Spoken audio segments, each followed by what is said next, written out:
En Amérique du Sud vivent des oiseaux extraordinaires.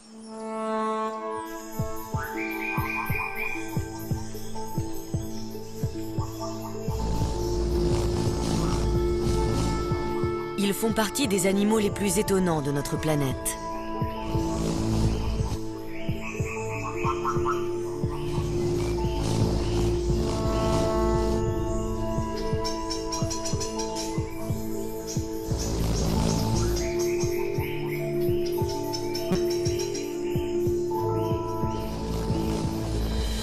Ils sont fascinants à observer.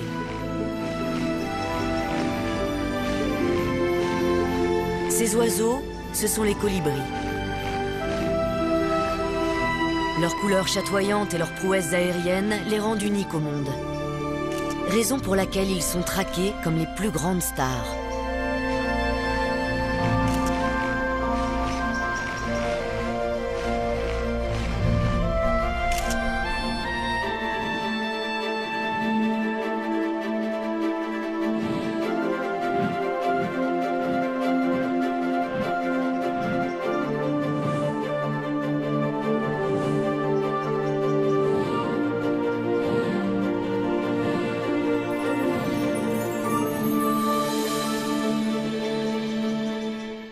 Mais que savons-nous d'eux? D'abord, ils sont minuscules, d'où leur surnom d'oiseaux-mouches. Ils font même partie des plus petits animaux à sang chaud du monde.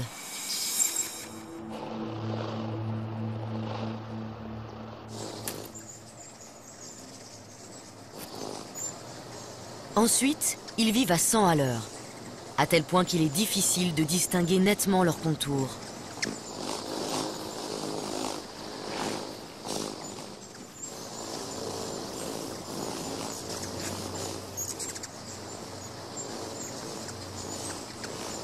Pour mieux les étudier, il faut commencer par ralentir un peu leur rythme frénétique. Une caméra à haute vitesse permet de pénétrer dans leur monde secret.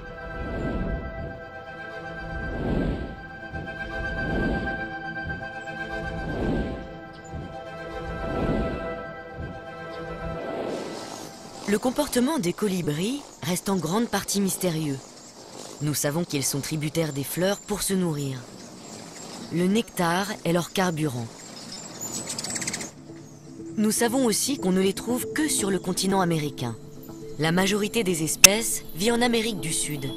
C'est d'ailleurs là-bas que notre enquête commence. Ici, de nombreuses plantes les utilisent comme messagers.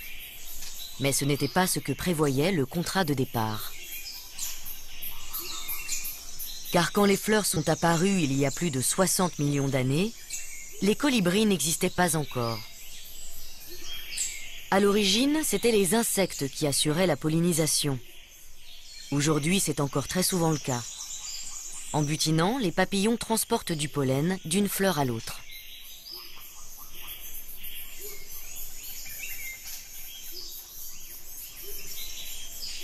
Les plantes sont fécondées et les insectes sont nourris. Chacun y trouve son compte.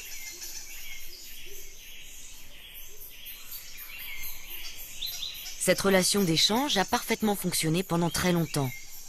Puis soudain, certaines plantes n'ont plus eu recours à leurs coursiers habituels. Pour quelle raison? La réponse se trouve dans les massifs forestiers d'Amérique du Sud. Ici, les matins sont froids et humides.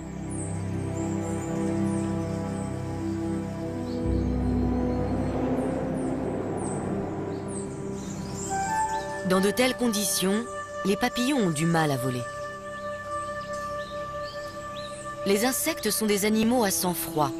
Leur température corporelle est la même que celle de l'air ambiant, ce qui explique leur léthargie quand il fait frais.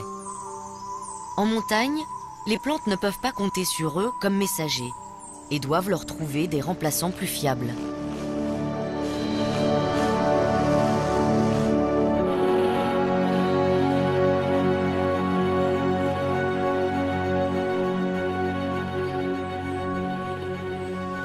Nous ne saurons jamais avec certitude où le changement s'est produit. Mais c'est quelque part, peut-être ici, sur les hauts plateaux brésiliens, que les plantes ont changé de fournisseur.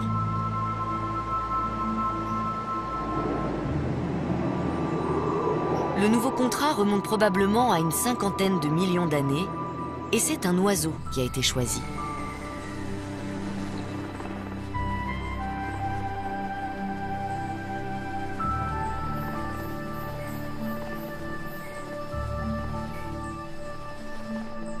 Pour cet ancêtre des colibris actuels, qui devait ressembler à ce colibri tacheté, cet accord signifiait aussi plus de chances de survie. À l'origine, il mangeait sans doute des insectes et des araignées et avait un bec relativement épais.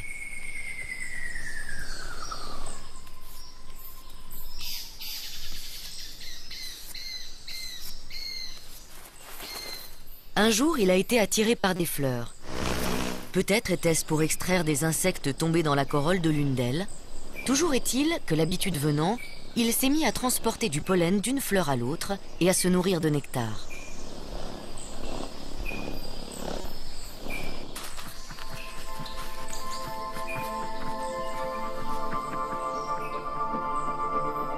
Au fil des millénaires, son bec s'est affiné et allongé.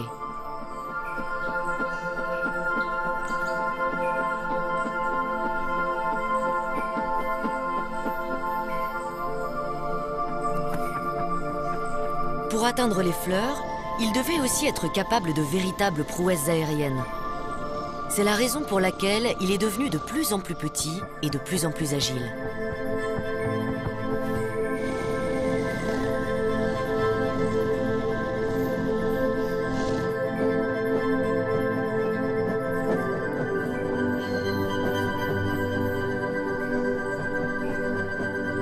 Sa langue s'est allongée, de façon à pouvoir plonger au cœur des fleurs.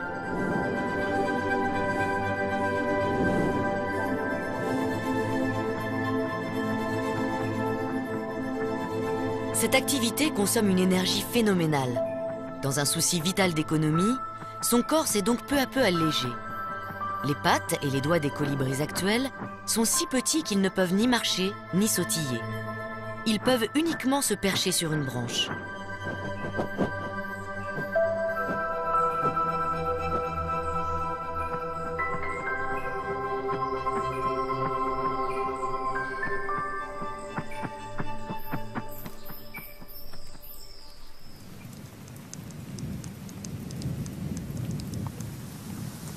Les premiers colibris proposaient un service digne de confiance aux plantes dont ils dépendaient. Ils étaient capables de voler par tous les temps en transportant du pollen.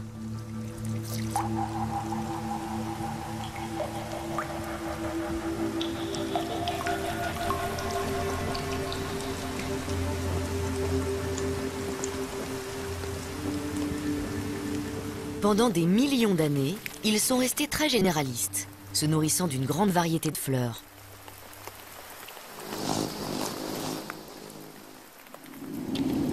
De nombreuses espèces de plantes se sont alors associées avec ces nouveaux pollinisateurs. Aujourd'hui, elles sont plus de 8000 à dépendre des oiseaux-mouches.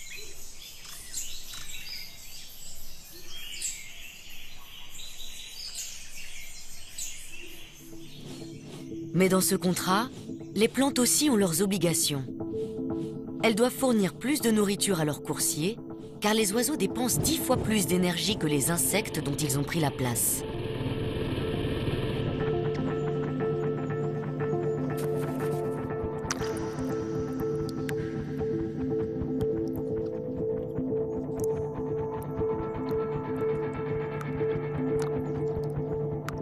Chaque jour, un colibri récolte plus que son propre poids en nectar. Les fleurs produisent donc une grande quantité de liquide sucré pour satisfaire l'appétit de leurs messagers.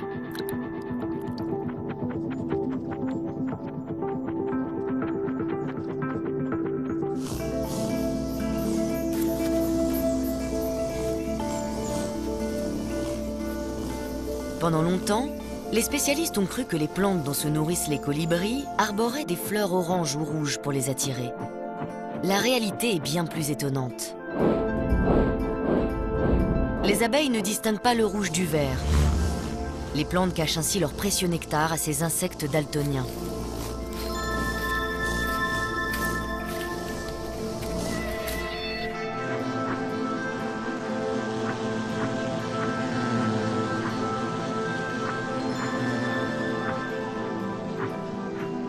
En revanche, elles annoncent clairement la couleur aux oiseaux.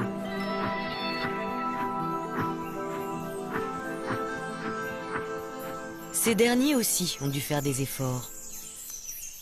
Afin de se protéger encore plus des insectes, les plantes présentent des fleurs longues et minces situées à l'extrémité de leurs tiges. Seul un animal capable d'une grande précision en vol stationnaire peut les atteindre. C'est le cas des colibris, mais cette technique est épuisante.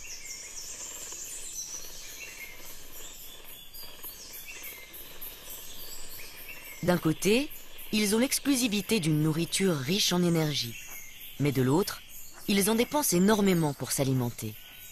C'est un équilibre délicat que les oiseaux-mouches doivent gérer. Une de leurs caractéristiques est leur aptitude à garder leur position dans l'espace. Aucune autre espèce n'en est capable. Le sucrier à ventre jaune s'y essaie malgré tout.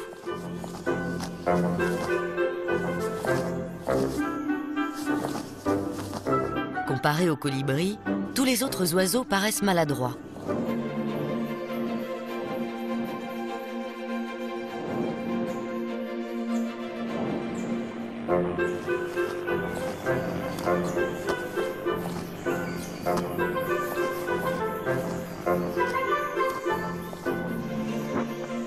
Cela tient à la façon dont volent les oiseaux-mouches. Pratiquement tous les oiseaux génèrent de la portance en rabattant leurs ailes vers le bas. Puis ils replient leurs ailes lorsqu'ils les ramènent vers le haut.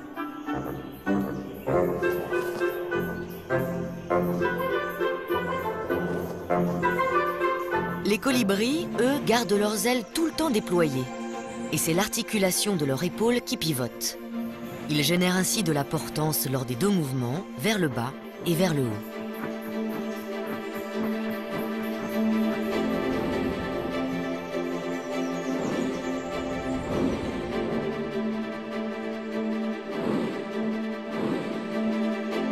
Cette particularité leur confère un avantage considérable et fait d'eux les plus grands acrobates aériens du règne animal. Rien ne pouvait rivaliser avec un colibri, jusqu'à ce qu'une société de robotique californienne en construise un.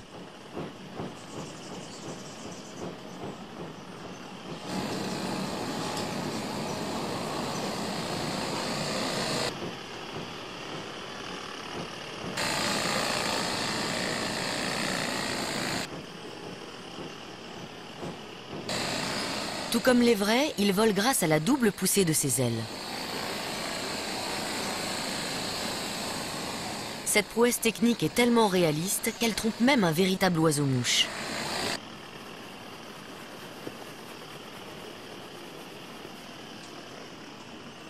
Propriétaire de ce jardin de la banlieue de Los Angeles, ce colibri d'haleine n'a aucune envie de le partager.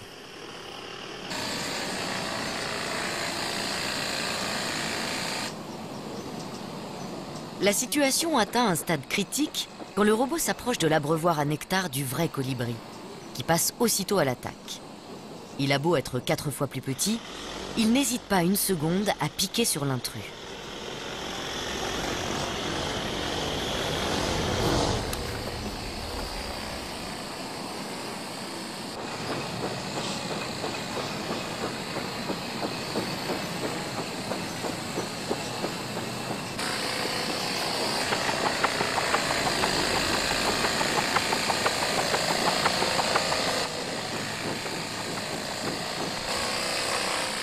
Mu par des piles, le robot a une autonomie de seulement quelques minutes. Les colibris, eux, sont capables de rester en vol pendant des heures.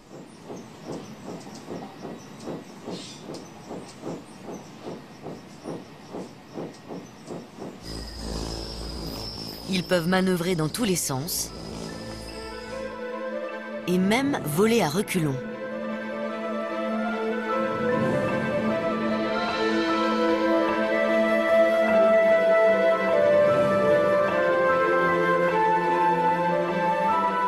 Ils peuvent aussi tourner sur eux-mêmes ou voler sur le dos.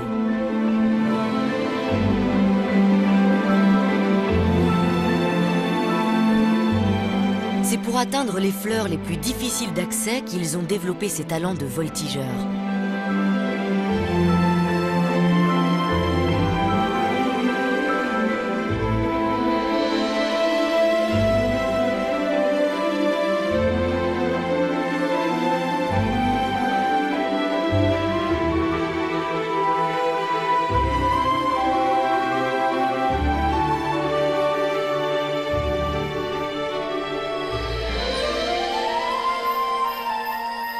Mais cette virtuosité a un coût énergétique.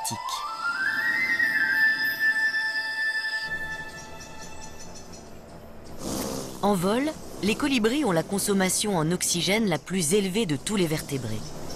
Ils battent des ailes 80 fois par seconde. Ils doivent donc alimenter leurs muscles en oxygène.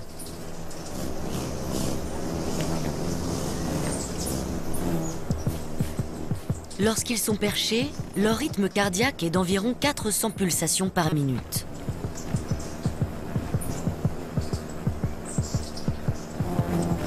En vol, ils passent à 1200.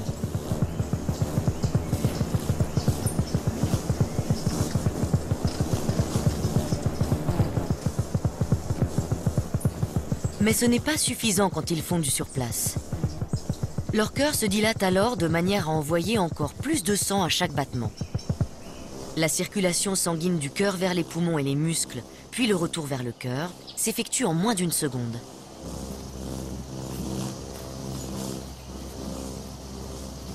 Comme tous les sportifs de haut niveau, quand ils ne sont pas en train de se nourrir, les colibris se reposent afin d'économiser leur énergie.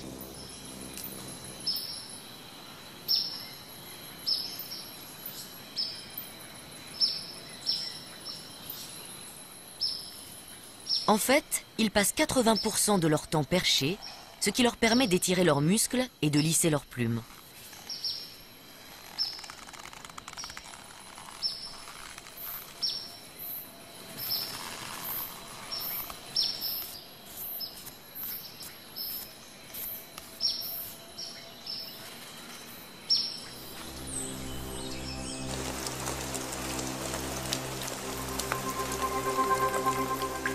Les averses sont une autre occasion d'entretenir ce magnifique plumage.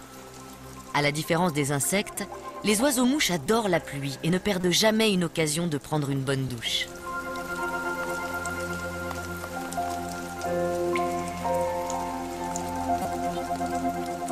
Même le sucrier à ventre jaune en profite.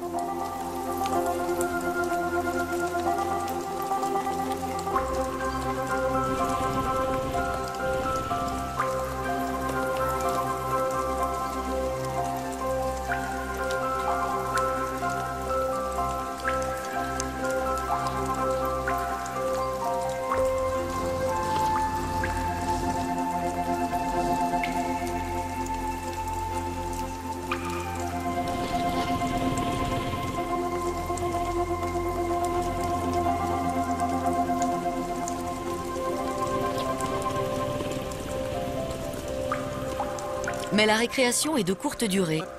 Les colibris doivent se nourrir en moyenne toutes les 15 minutes. La mort par inanition n'est souvent qu'une question d'heures.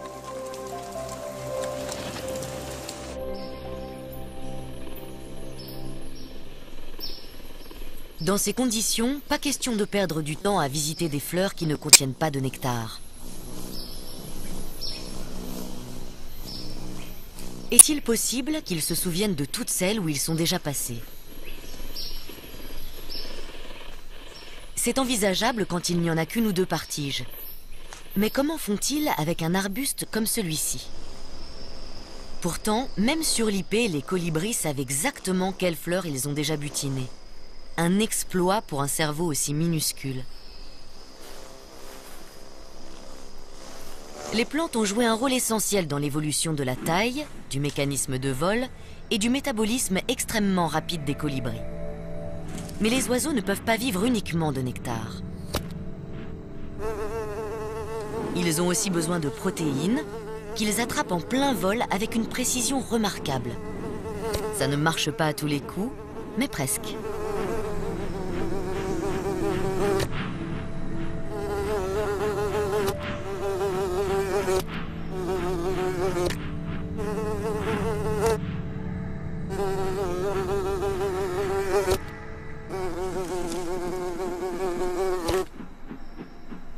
Cette source de protéines leur permet de renforcer leurs muscles et de muer.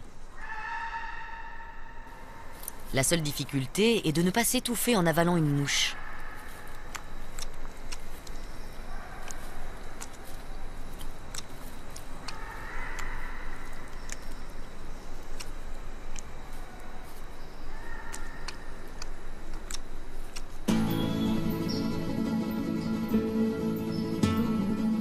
des caractéristiques uniques, les colibris partagent avec les autres familles d'oiseaux la nécessité de se reproduire.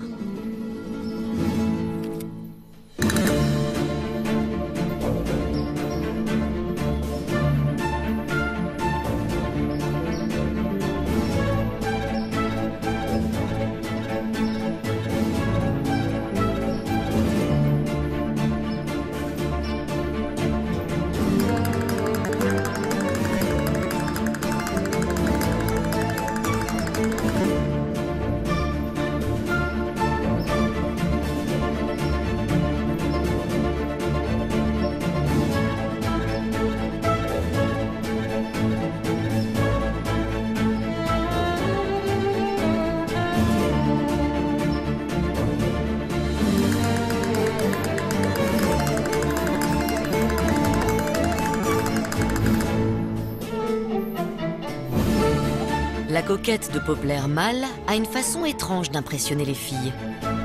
Sa cour ne dure que quelques secondes. Elle était passée complètement inaperçue jusqu'à ce que des images ralenties n'en dévoilent le secret.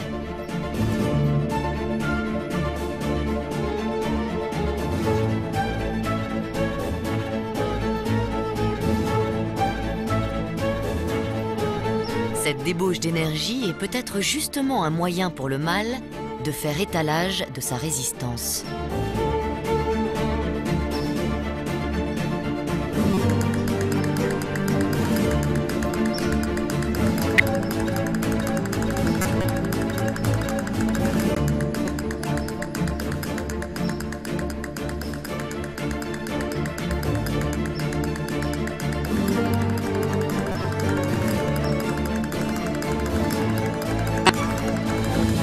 Malgré tous ses efforts, la femelle n'est pas du tout impressionnée.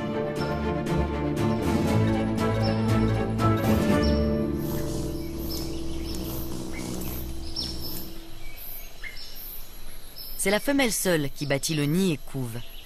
Mais chez les colibris, les choses ne sont jamais simples. La femelle doit rester pendant de longues périodes dans son nid pour réchauffer les œufs. Pour cela, elle est obligée d'abaisser sa température corporelle. C'est la seule solution pour réduire le temps passé à se nourrir.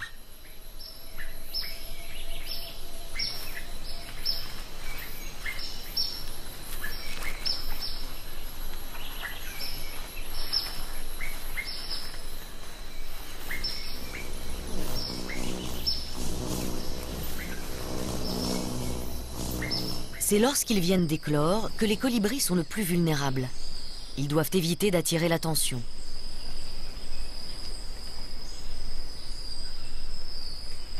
Quand le duvet de leur dos perçoit l'air déplacé par les ailes de leur mère, ils réclament à manger à gorge déployée, mais en silence.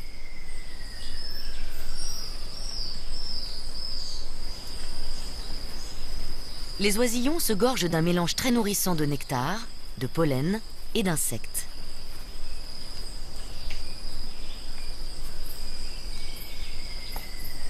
Malgré ces soins attentifs, peu d'oisillons parviennent à l'âge adulte.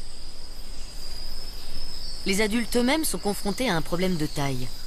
Puisqu'ils sont obligés de se nourrir tous les quarts d'heure, une fois la nuit tombée, comment font-ils pour survivre jusqu'au lendemain matin ?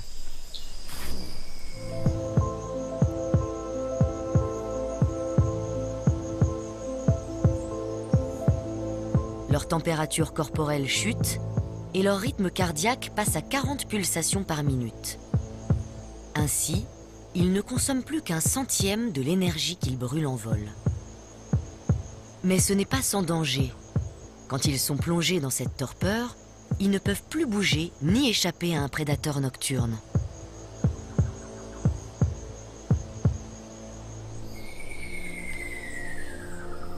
Lorsque le jour se lève, ils frissonnent pour se réchauffer et mettent parfois une demi-heure à retrouver un métabolisme normal.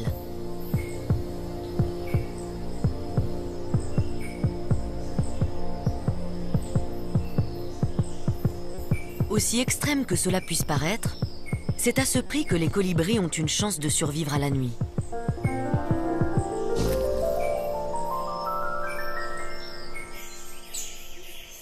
Une existence aussi trépidante nécessite de pouvoir faire le plein de nectar à tout moment.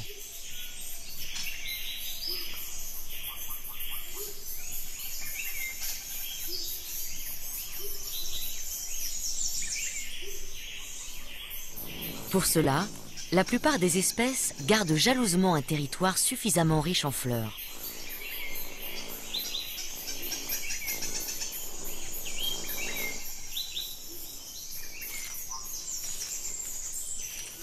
Chacun surveille son domaine, prêt à repousser impitoyablement les voleurs de nectar, comme cette femelle coquette de Poplar.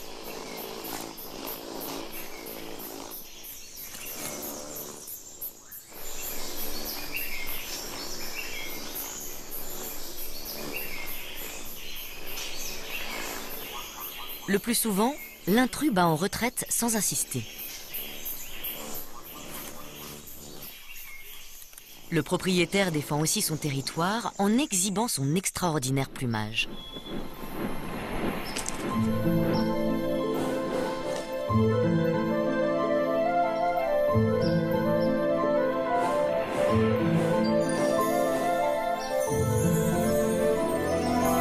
Les plumes des colibris sont iridescentes.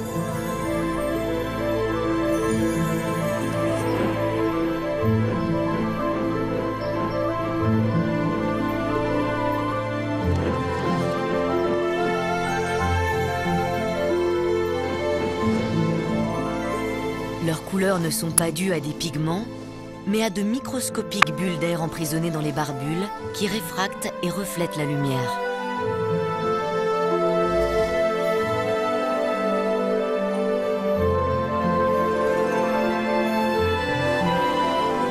Les plumes paraissent éblouissantes ou très ternes selon l'angle de vue.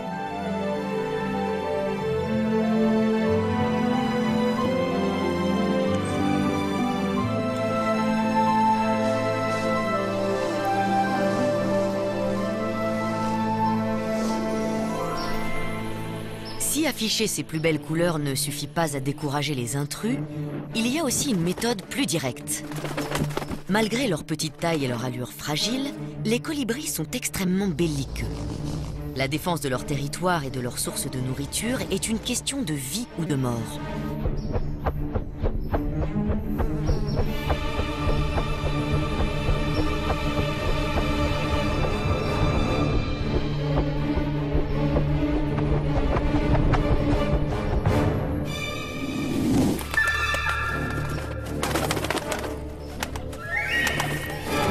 Les combats aériens sont spectaculaires.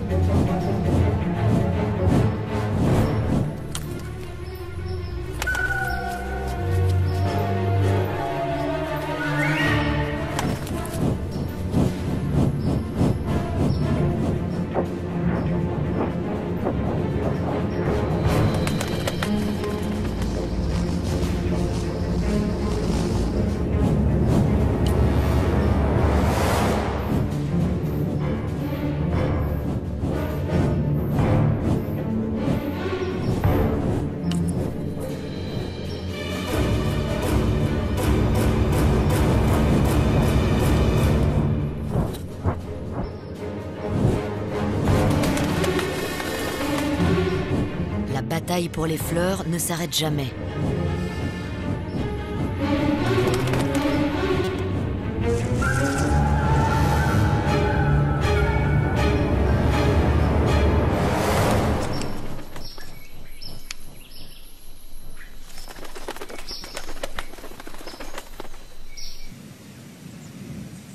Dans le nord du Brésil, certains territoires ne sont ouverts que quelques heures par jour. Les cactus qui ont poussé sur la roche nue fleurissent uniquement l'après-midi. Le reste du temps, leurs fleurs se cachent à l'intérieur de ces étranges calottes et le jardin de pierre est désert.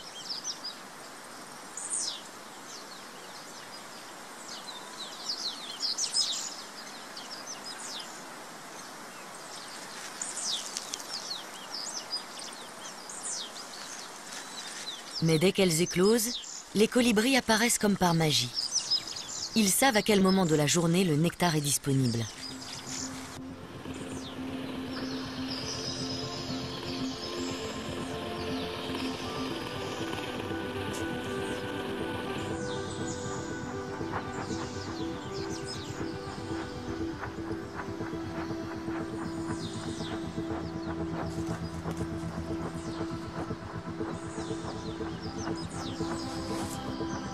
Tout en se régalant, ils transportent d'une fleur à l'autre le pollen qui se colle sur leur bec.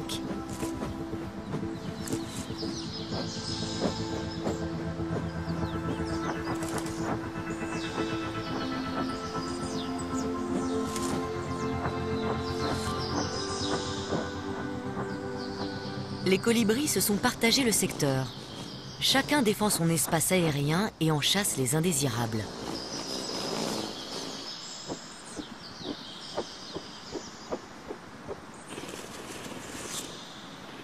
Intrépides, ils attaquent tout oiseau qui s'aventure sur leur domaine et n'ont même pas un regard pour un lézard aussi gros qu'eux. En revanche, ils reculent devant les abeilles et les guêpes. Compte tenu de leur petite taille, une piqûre leur serait fatale.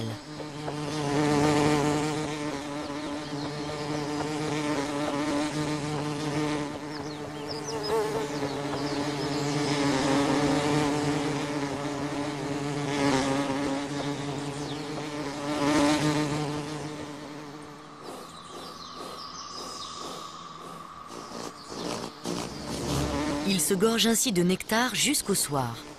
Et dès que la lumière baisse, ils disparaissent les uns après les autres jusqu'au lendemain.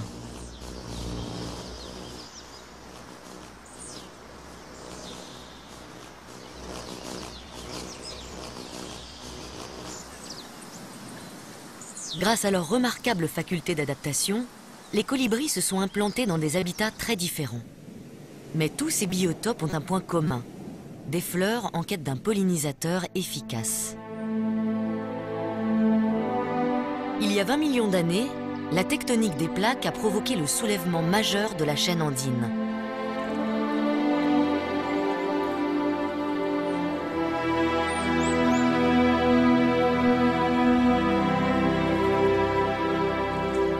Culminant à plus de 5000 mètres, la sierra volcanique a créé de nouveaux habitats pour les oiseaux.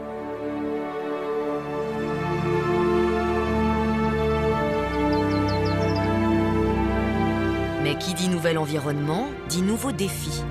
En haute montagne, l'oxygène est plus rare et l'air moins dense.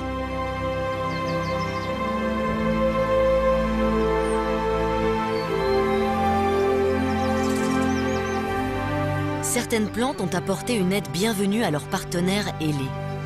Le colibri étincelant peut s'accrocher au robuste fuchsia pendant qu'il se nourrit, économisant ainsi une énergie précieuse.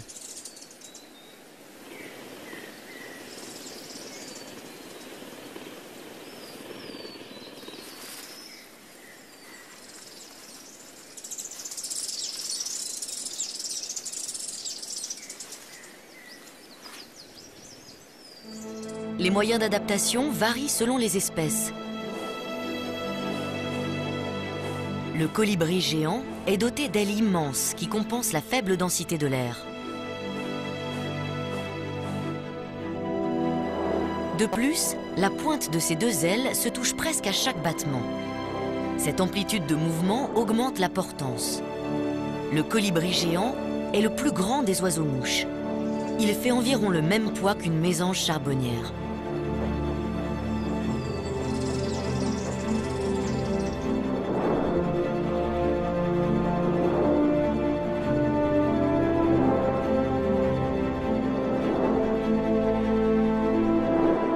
Dans les Andes, la diversité des habitats a engendré une explosion des espèces de colibris. La moitié d'entre elles vivent dans ces régions montagneuses, près des plantes qui les nourrissent. Certaines plantes ont noué des liens encore plus étroits avec les oiseaux pollinisateurs.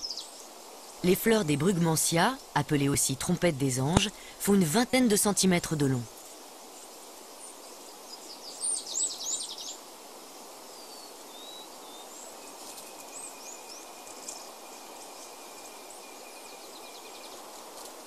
Le nectar se trouve tout au fond de cet entonnoir, hors de portée de la majorité des colibris.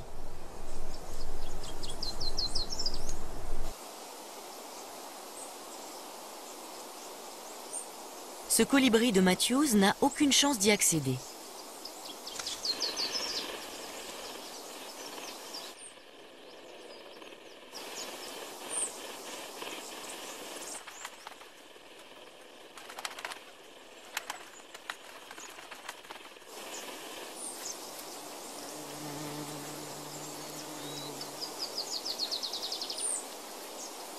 Seul un oiseau-mouche est vraiment équipé pour cette opération. Le colibri porte-épée. Son bec est plus long que son corps. Rapporté à sa taille, c'est même lui qui a le bec le plus long de tous les oiseaux.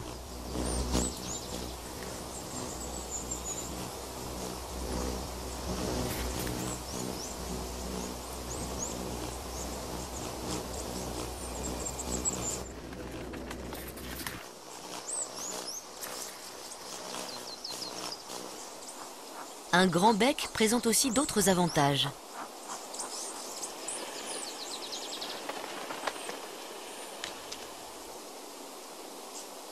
Les brugmansia ne sont pas les seules plantes qui se soient associées avec le porte-épée. La fleur de cette espèce de passiflore est elle aussi de forme tubulaire. Quand il s'enfonce à l'intérieur, l'oiseau se tache de pollen.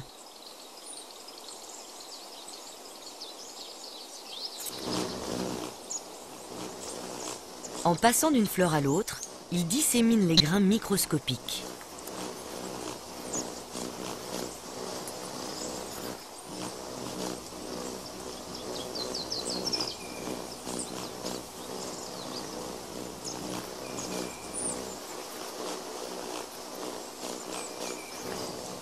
Grâce à ce contrat d'exclusivité avec le colibri, les trompettes des anges et les passiflores augmentent leurs chances de pollinisation.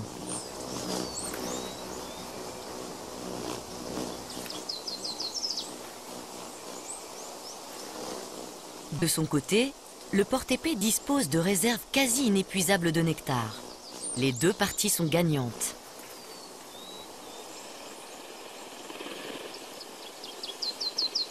Une relation encore plus étroite existe entre les plantes du genre Heliconia et une espèce particulière de colibri.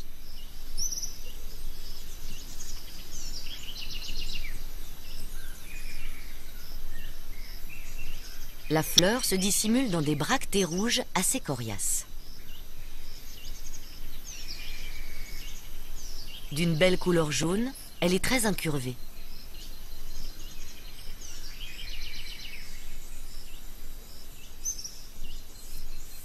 Le bec en faucille-aigle est le seul à pouvoir l'atteindre.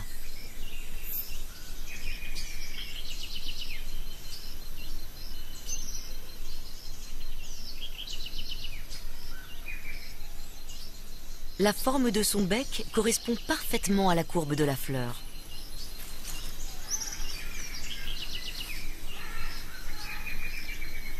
Lui aussi assure la pollinisation de cette plante.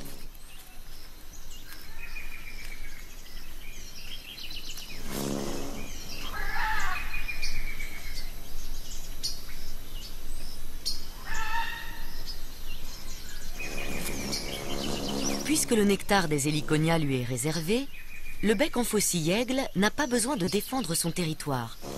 Il passe ses journées à voler tranquillement d'une grappe de fleurs à l'autre.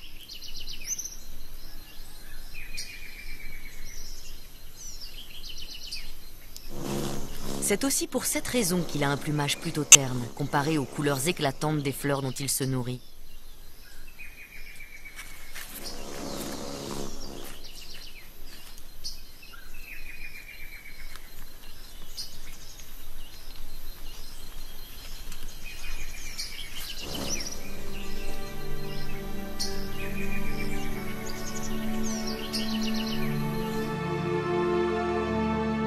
Il y a 6 millions d'années, l'évolution des colibris a pris un tour nouveau.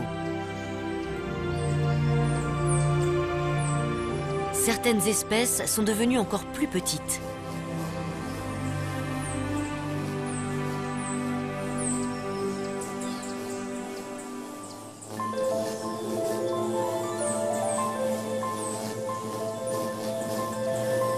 Ces lilliputiens comptent parmi les plus petits animaux à sang chaud qui existent.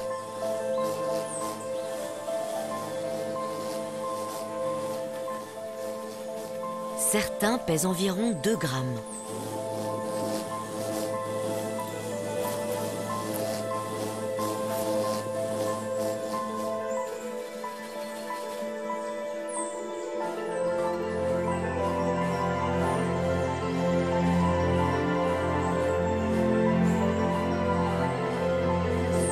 Plus petits que les autres espèces, ils ont aussi une apparence et un comportement différents.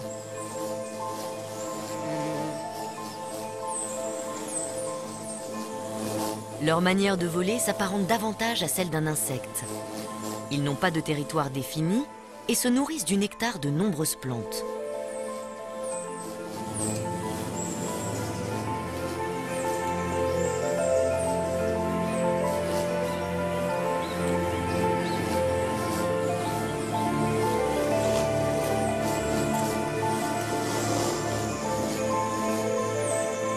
Mais une question se pose. Pourquoi ces minuscules colibris magenta ne sont-ils pas repoussés par le colibri d'Abéillé, nettement plus gros et très agressif quand on empiète sur son territoire?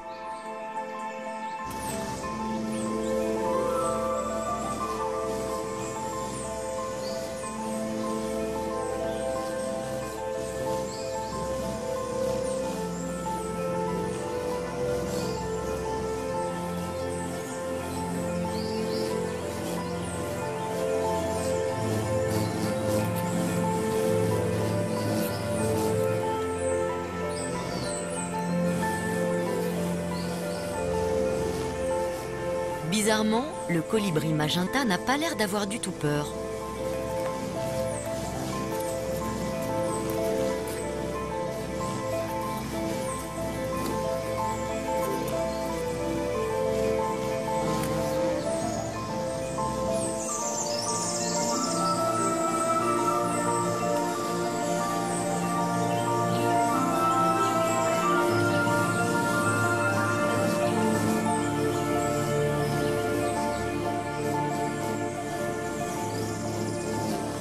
Il est possible que le colibri d'Abéillé n'identifie pas le magenta comme un colibri.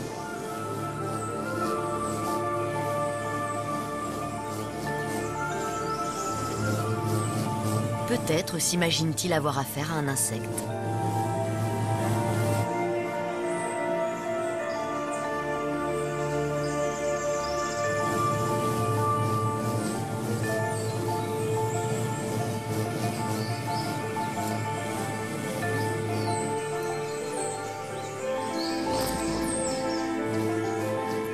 Il va même jusqu'à partager une fleur avec le petit chapardeur.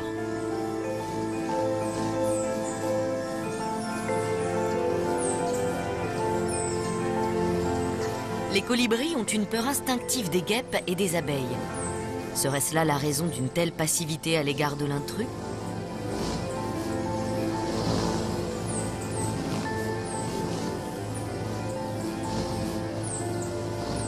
Les mini-colibris seraient originaires d'Amérique centrale, d'où ils auraient essaimé beaucoup plus loin au nord, attirés par l'abondance et la variété des fleurs.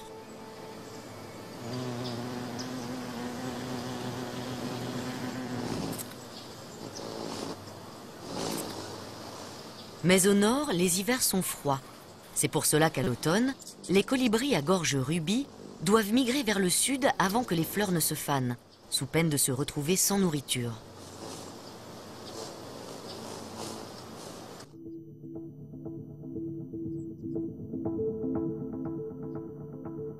Dès septembre, ils font étape dans des villes comme Rockport, au Texas. Certains ont déjà parcouru plus de 3000 km depuis le Canada.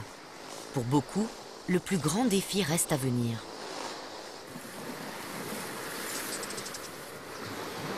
Pour descendre encore plus au sud, ils vont devoir traverser le golfe du Mexique.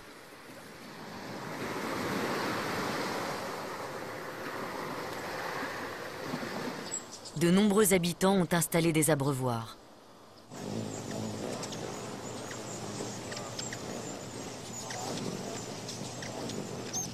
Quand ils arrivent, les colibris se gorgent de ce liquide riche en sucre. En 3 jours, un oiseau peut quasiment doubler son poids.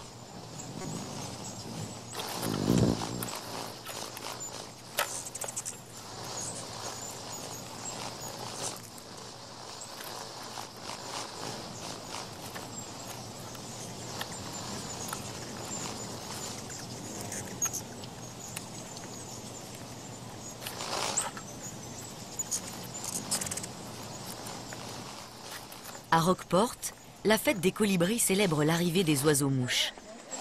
Les touristes venus de tout le continent nord-américain se pressent pour admirer les minuscules voyageurs. Oh Lord, that is going to be one of the most unusual pictures ever. You're going to have to show your picture. Oh yes. Absolutely. Yeah. Absolutely.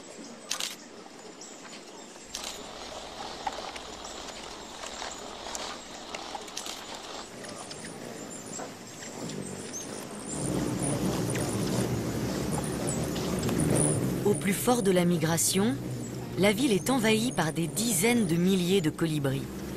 C'est un spectacle unique au monde. Cela a donné des idées aux gens du cru. Ils ont lancé la mode du casque à brevoire.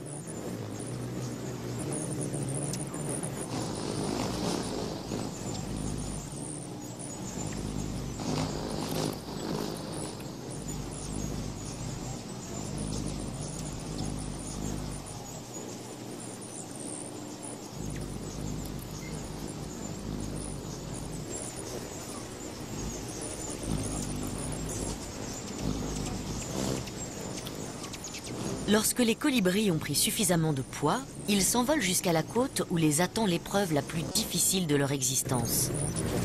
Pour des oiseaux aussi petits, un vol de nuit de plus de 800 km sans escale est une véritable odyssée. Une dernière gorgée de nectar, et ils sont partis.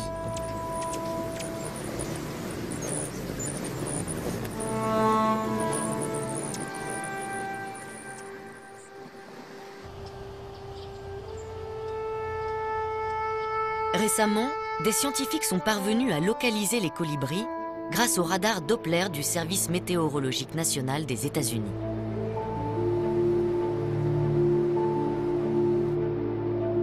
Conçu pour détecter les gouttes d'eau au sein des nuages, cet appareil sophistiqué a révélé une petite partie du chemin emprunté par les nuées de colibris.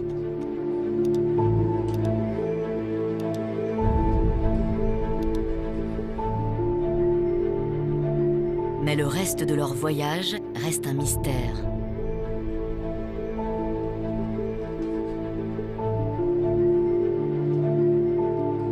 Pour le moment, les secrets des colibris sont encore bien gardés.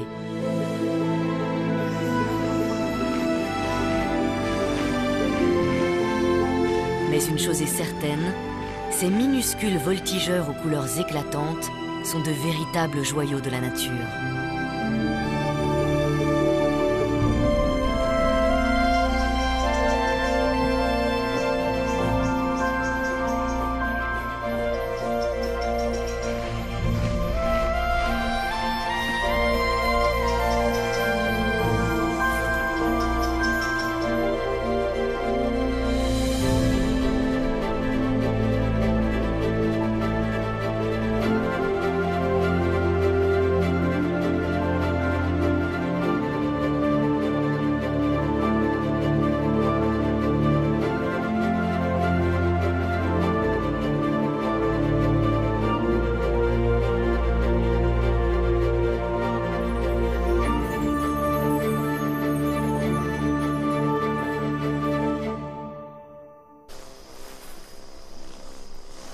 Les plantes ont joué un rôle essentiel dans l'évolution de la taille, du mécanisme de vol et du métabolisme extrêmement rapide des colibris.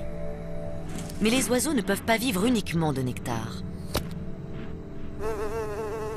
Ils ont aussi besoin de protéines qu'ils attrapent en plein vol avec une précision remarquable.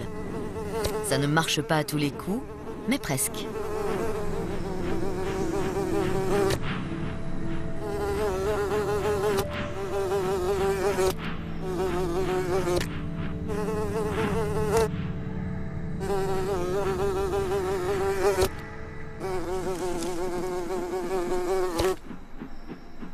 Cette source de protéines leur permet de renforcer leurs muscles et de muer. La seule difficulté est de ne pas s'étouffer en avalant une mouche.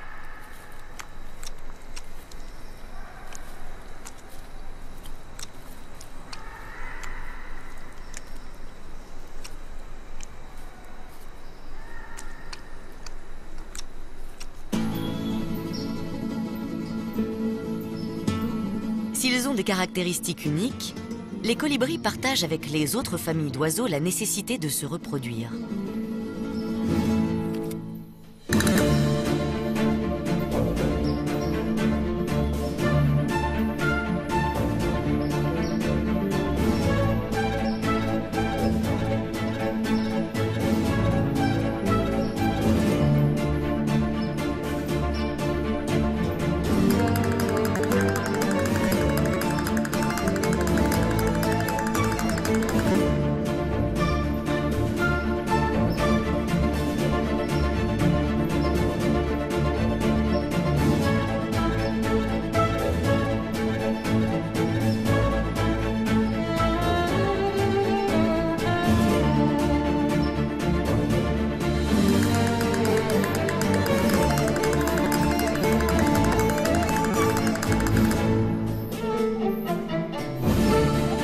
La coquette de Poplar mâle a une façon étrange d'impressionner les filles.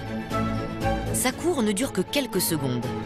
Elle était passée complètement inaperçue jusqu'à ce que des images ralenties n'en dévoilent le secret.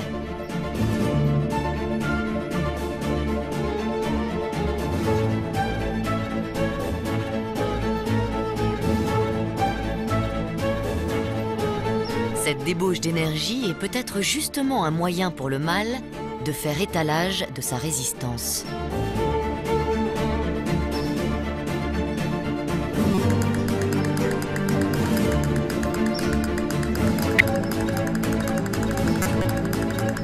Du mécanisme de vol et du métabolisme extrêmement rapide des colibris. Mais les oiseaux ne peuvent pas vivre uniquement de nectar. Ils ont aussi besoin de protéines qu'ils attrapent en plein vol avec une précision remarquable. Ça ne marche pas à tous les coups, mais presque.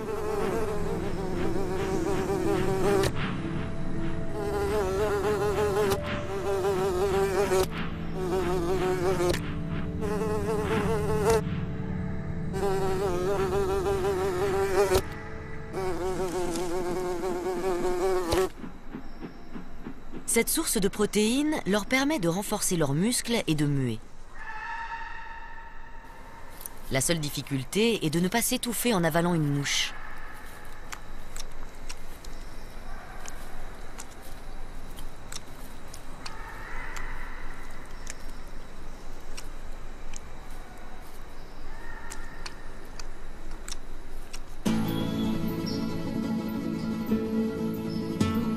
S'ils ont des caractéristiques uniques, les colibris partagent avec les autres familles d'oiseaux la nécessité de se reproduire.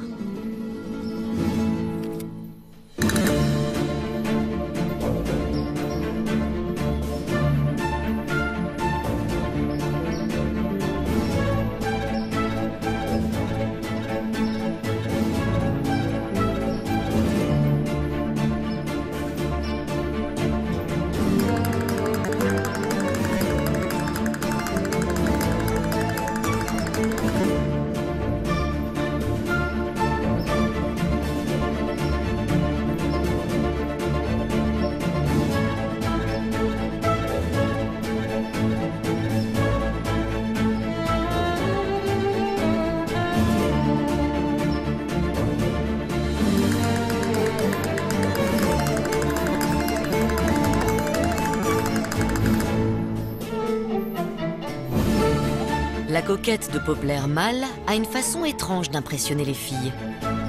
Sa cour ne dure que quelques secondes. Elle était passée complètement inaperçue jusqu'à ce que des images ralenties n'en dévoilent le secret.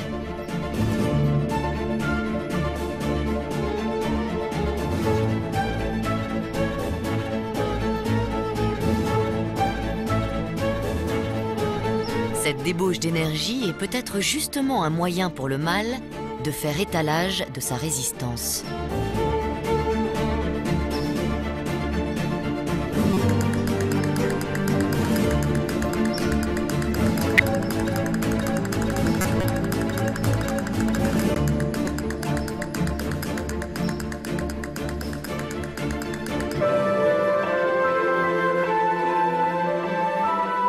Ils peuvent aussi tourner sur eux-mêmes ou voler sur le dos.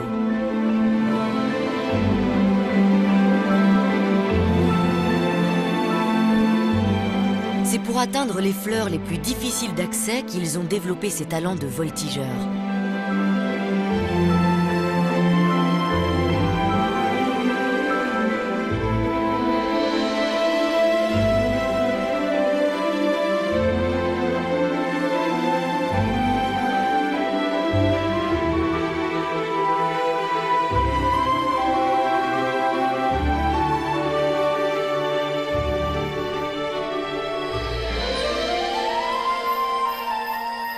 Mais cette virtuosité a un coût énergétique.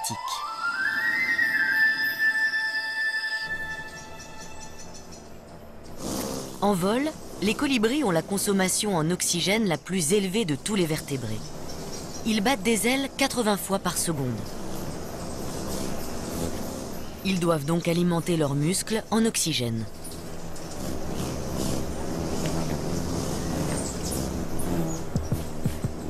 Lorsqu'ils sont perchés, leur rythme cardiaque est d'environ 400 pulsations par minute.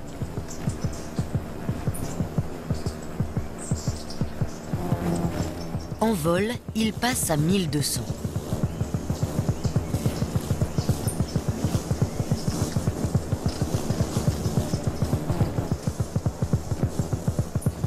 Mais ce n'est pas suffisant quand ils fondent sur place. Leur cœur se dilate alors de manière à envoyer encore plus de sang à chaque battement. La circulation sanguine du cœur vers les poumons et les muscles, puis le retour vers le cœur, s'effectue en moins d'une seconde.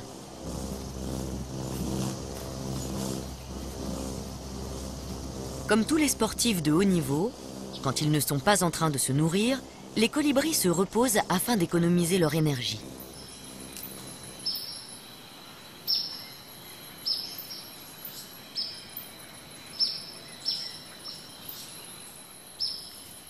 En fait, ils passent 80% de leur temps perchés, ce qui leur permet d'étirer leurs muscles et de lisser leurs plumes.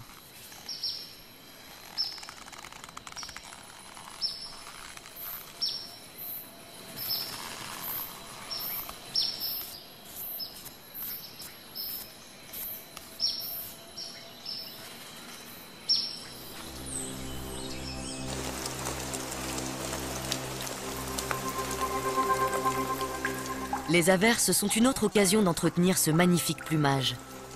À la différence des insectes, les oiseaux-mouches adorent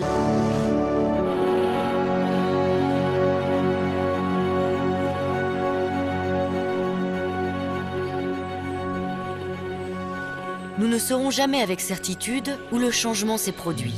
Mais c'est quelque part, peut-être ici, sur les hauts plateaux brésiliens, que les plantes ont changé de fournisseur.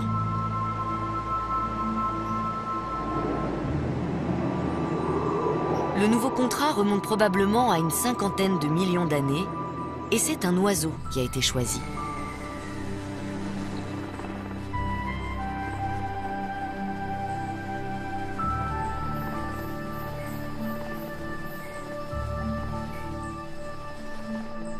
Pour cet ancêtre des colibris actuels, qui devait ressembler à ce colibri tacheté, cet accord signifiait aussi plus de chances de survie. À l'origine, il mangeait sans doute des insectes et des araignées et avait un bec relativement épais.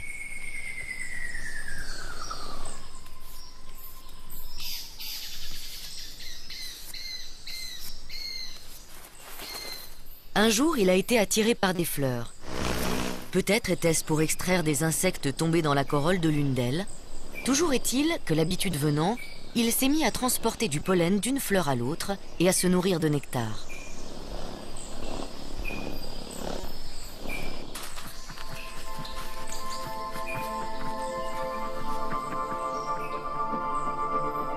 Au fil des millénaires, son bec s'est affiné et allongé.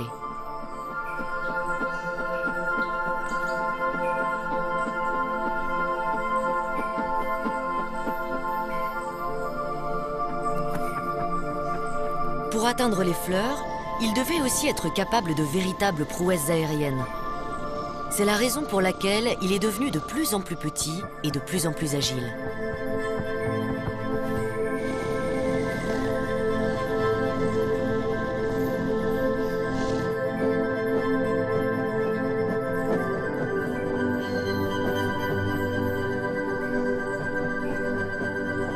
Sa langue s'est allongée, de façon à pouvoir plonger au cœur des fleurs.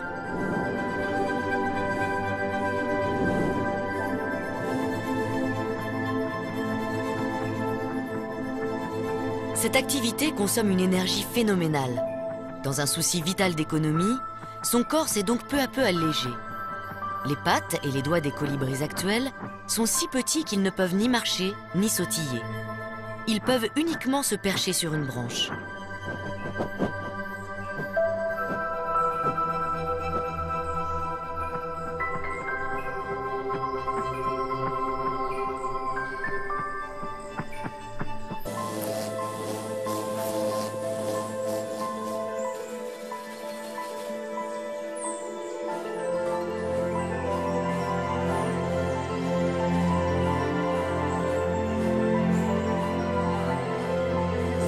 Plus petits que les autres espèces, ils ont aussi une apparence et un comportement différents.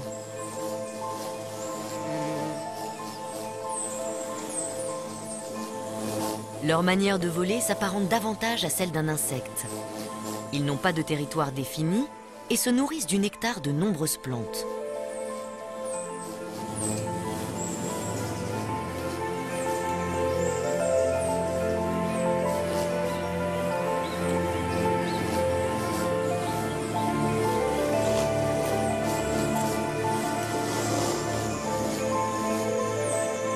Mais une question se pose. Pourquoi ces minuscules colibris magenta ne sont-ils pas repoussés par le colibri d'Abéillé, nettement plus gros et très agressif quand on empiète sur son territoire?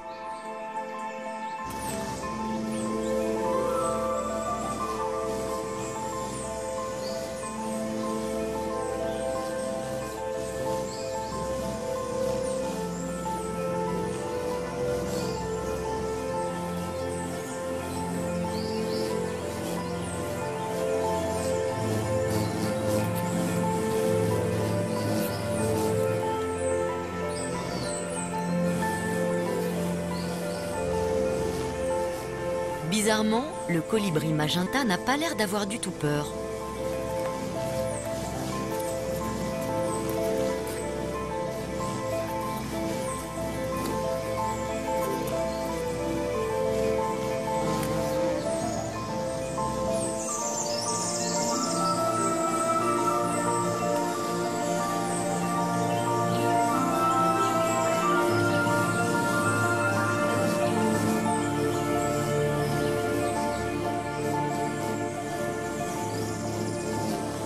Il est possible que le colibri d'Abéillé n'identifie pas le magenta comme un colibri.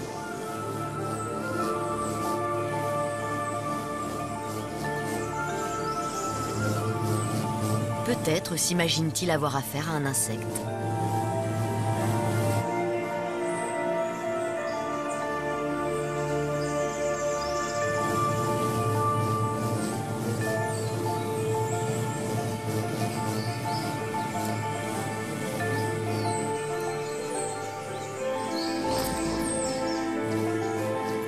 Il va même jusqu'à partager une fleur avec le petit chapardeur.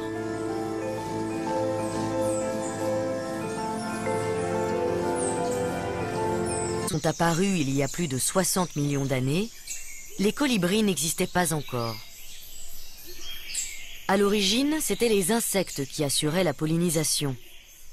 Aujourd'hui, c'est encore très souvent le cas. En butinant, les papillons transportent du pollen d'une fleur à l'autre.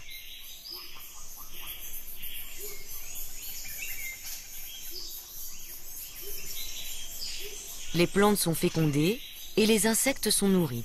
Chacun y trouve son compte.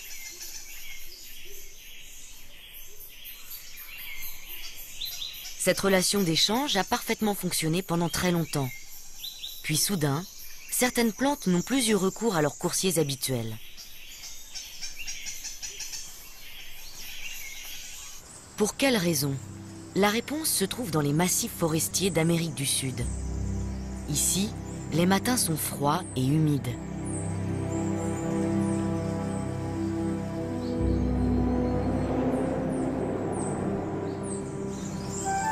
Dans de telles conditions, les papillons ont du mal à voler. Les insectes sont des animaux à sang froid. Leur température corporelle est la même que celle de l'air ambiant, ce qui explique leur léthargie quand il fait frais. En montagne, les plantes ne peuvent pas compter sur eux comme messagers et doivent leur trouver des remplaçants plus fiables.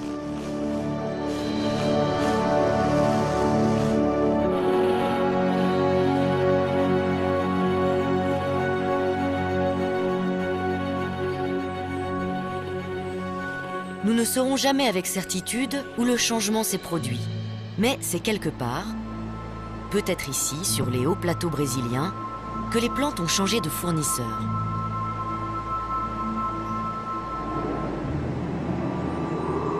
Le nouveau contrat remonte probablement à une 50aine de millions d'années, et c'est un oiseau qui a été choisi.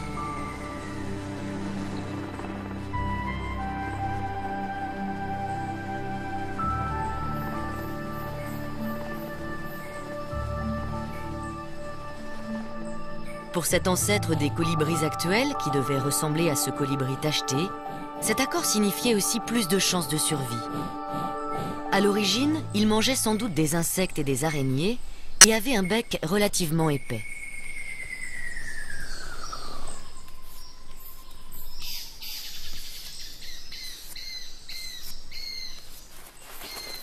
Un jour, il a été attiré par des fleurs.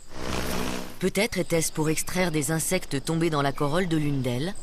Toujours est-il que, l'habitude venant, il s'est mis à transporter du pollen d'une fleur à l'autre et à se nourrir de nectar.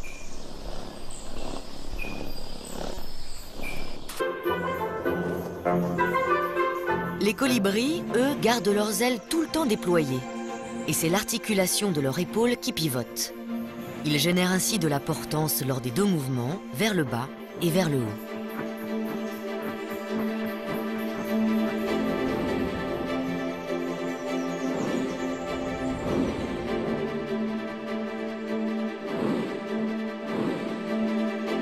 Cette particularité leur confère un avantage considérable et fait d'eux les plus grands acrobates aériens du règne animal. Rien ne pouvait rivaliser avec un colibri, jusqu'à ce qu'une société de robotique californienne en construise un.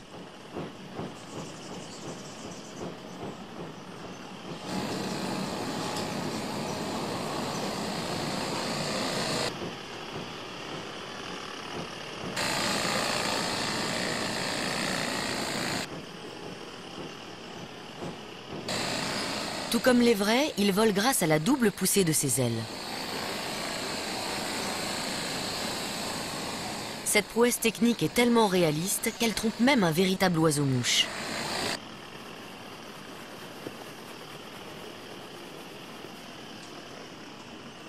Propriétaire de ce jardin de la banlieue de Los Angeles, ce colibri d'haleine n'a aucune envie de le partager.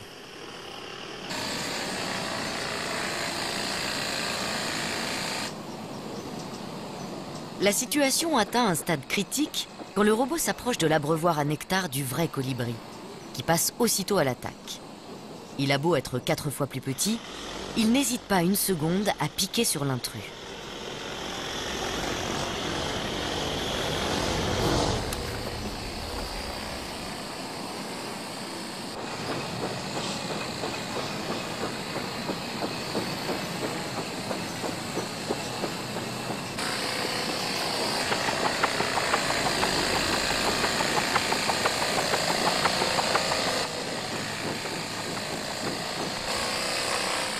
Mu par des piles, le robot a une autonomie de seulement quelques minutes.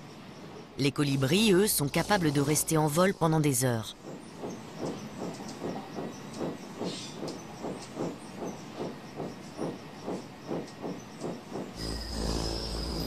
Ils peuvent manœuvrer dans tous les sens et même voler à reculons.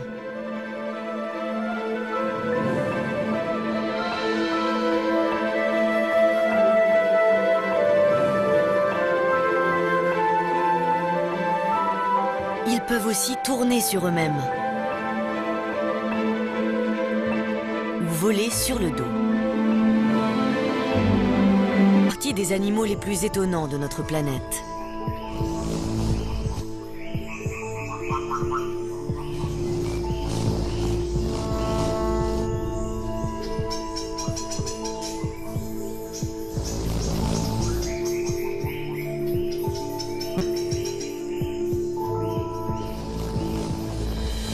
Ils sont fascinants à observer.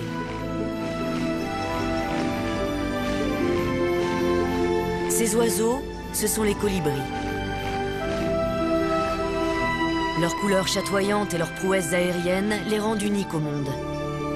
Raison pour laquelle ils sont traqués comme les plus grandes stars.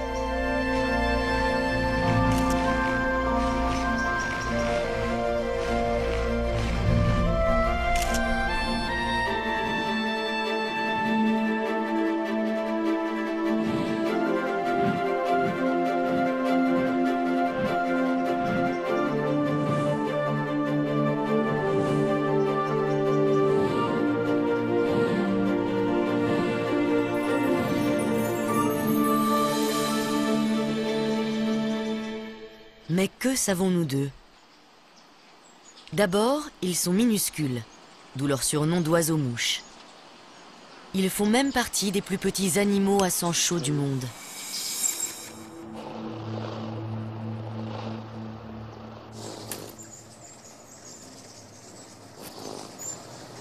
Ensuite, ils vivent à 100 à l'heure, à tel point qu'il est difficile de distinguer nettement leurs contours.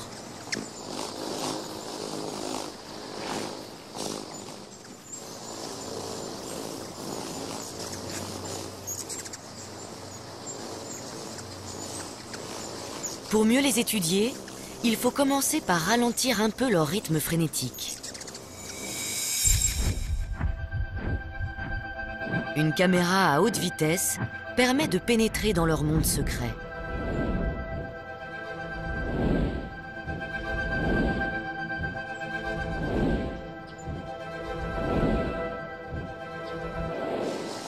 Le comportement des colibris reste en grande partie mystérieux.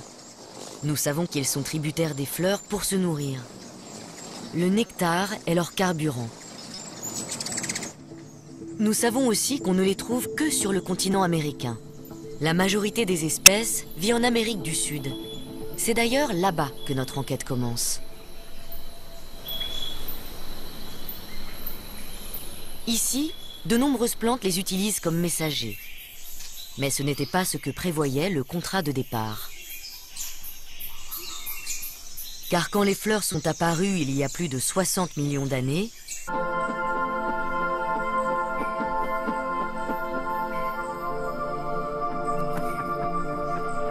pour atteindre les fleurs, ils devaient aussi être capables de véritables prouesses aériennes. C'est la raison pour laquelle il est devenu de plus en plus petit et de plus en plus agile.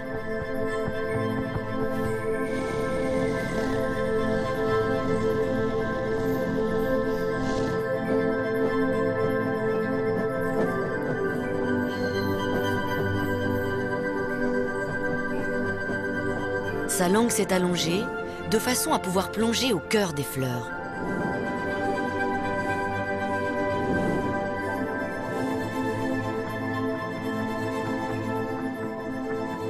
Cette activité consomme une énergie phénoménale. Dans un souci vital d'économie, son corps s'est donc peu à peu allégé. Les pattes et les doigts des colibris actuels sont si petits qu'ils ne peuvent ni marcher ni sautiller. Ils peuvent uniquement se percher sur une branche.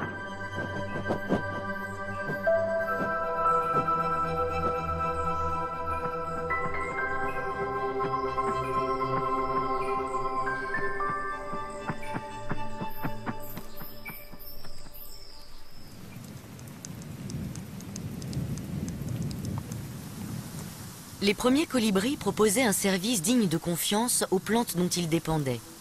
Ils étaient capables de voler par tous les temps en transportant du pollen.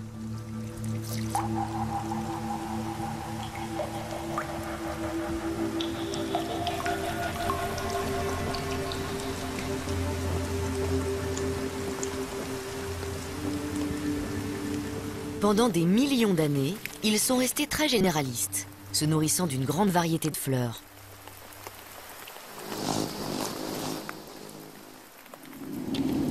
De nombreuses espèces de plantes se sont alors associées avec ces nouveaux pollinisateurs. Aujourd'hui, elles sont plus de 8000 à dépendre des oiseaux-mouches.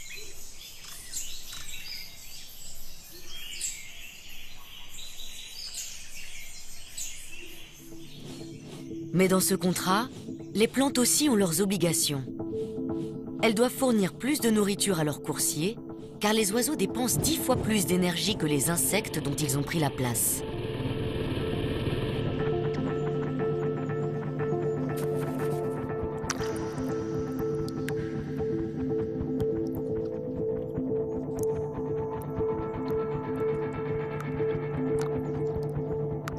Chaque jour, un colibri récolte plus que son propre poids en nectar. Les fleurs produisent donc une grande quantité de liquide sucré pour satisfaire l'appétit de leurs messagers. Simple. La femelle doit rester pendant de longues périodes dans son nid pour réchauffer les œufs. Pour cela, elle est obligée d'abaisser sa température corporelle. C'est la seule solution pour réduire le temps passé à se nourrir.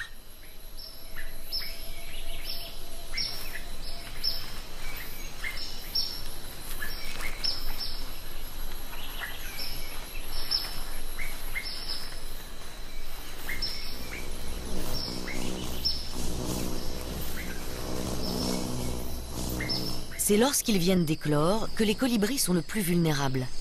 Ils doivent éviter d'attirer l'attention.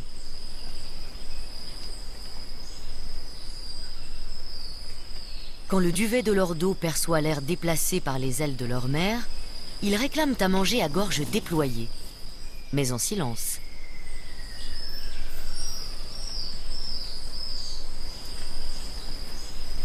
Les oisillons se gorgent d'un mélange très nourrissant de nectar, de pollen et d'insectes.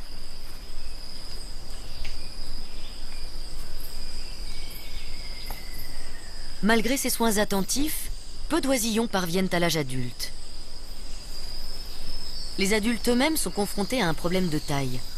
Puisqu'ils sont obligés de se nourrir tous les quarts d'heure, une fois la nuit tombée, comment font-ils pour survivre jusqu'au lendemain matin ?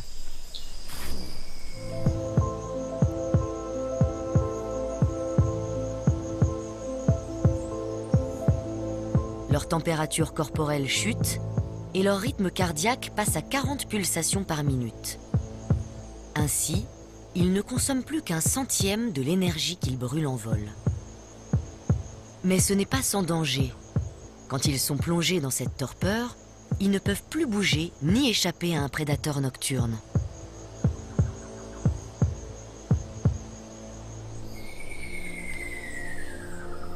Lorsque le jour se lève, ils frissonnent pour se réchauffer et mettent parfois une demi-heure à retrouver un métabolisme normal.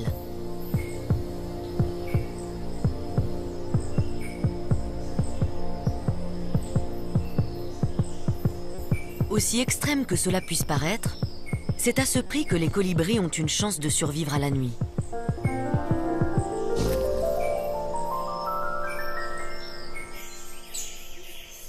Une existence aussi trépidante nécessite de pouvoir faire le plein de nectar à tout moment.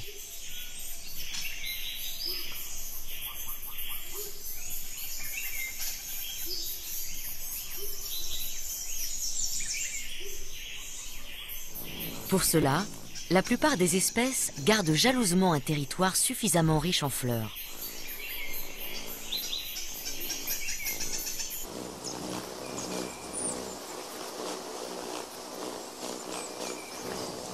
Grâce à ce contrat d'exclusivité avec le colibri, les trompettes des anges et les passiflores augmentent leurs chances de pollinisation.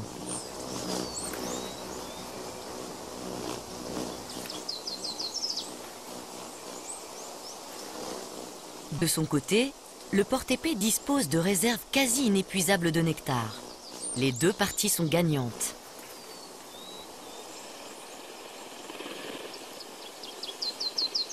Une relation encore plus étroite existe entre les plantes du genre Heliconia et une espèce particulière de colibri.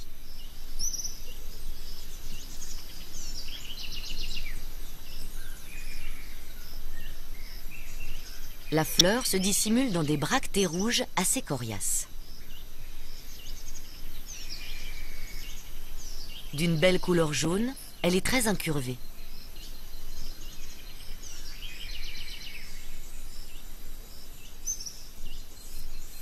Le bec en faucille-aigle est le seul à pouvoir l'atteindre.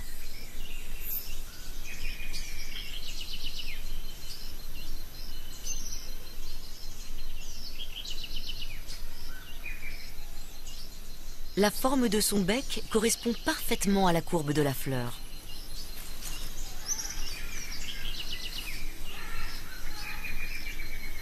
Lui aussi assure la pollinisation de cette plante.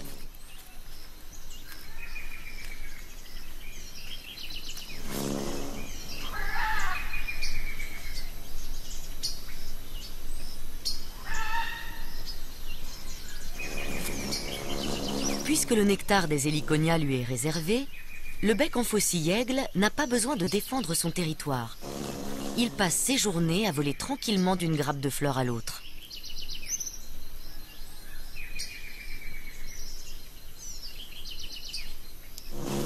C'est aussi pour cette raison qu'il a un plumage plutôt terne, comparé aux couleurs éclatantes des fleurs dont il se nourrit.